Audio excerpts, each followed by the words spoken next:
John Handy, president of Handy Associates, New York Consultants, has said that 1 out of every 3 middle managers could be fired with more gain than loss to his company. And that's especially true in larger companies, says Mr. Handy.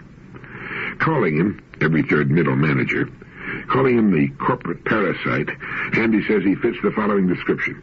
He never makes a meaningful decision that helps increase profits. He spouts cliches and bromides when confronted with a question or problem. His time schedule is vague. He's never presented with or always manages to avoid a task which demands measurable results. He constantly asks questions and seldom presents ideas. He's never under any real pressure to produce. He's a fence-sitter who skillfully manages always to wind up on the winning side, and when he's on vacation, things go just as smoothly without him. What about the manager of tomorrow? What will be required of him or her? What kind of person will he or she be? The Research Institute of America interviewed more than 100 company presidents to determine what makes today's manager a success, theorizing that this might reveal a key to the question. 4 major qualities were repeatedly identified. The first was ability to manage. That includes not only the ability to get things done through others, but the ability to manage one's own affairs successfully. 2, fiscal responsibility. The most effective managers were adept not only at obtaining financial reports from their own operations, but were extremely resourceful at getting and interpreting financial reports from competitors. 3, involvement in the future.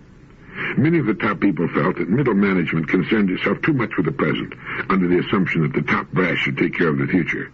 Yet alert middle managers are often in a better position to spot trends and opportunities before they come to the attention of top management. And 4, professional competence. Knowledge becomes obsolete quickly today. An effective manager carries on a continuing program of self-education in his field. The management of business is often and quite aptly compared with the parent, so I suppose it can be said that the good parent will follow along much the same lines. Manage one's own affairs as well as get things done through others.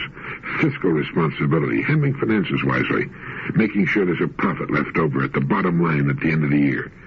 Involvement in the future, planning ahead, alert for opportunities, and professional competence, involving a never-ending program of self-education through study.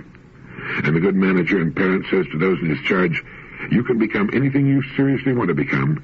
My job is to help you become it. That kind of statement has a double-barreled effect.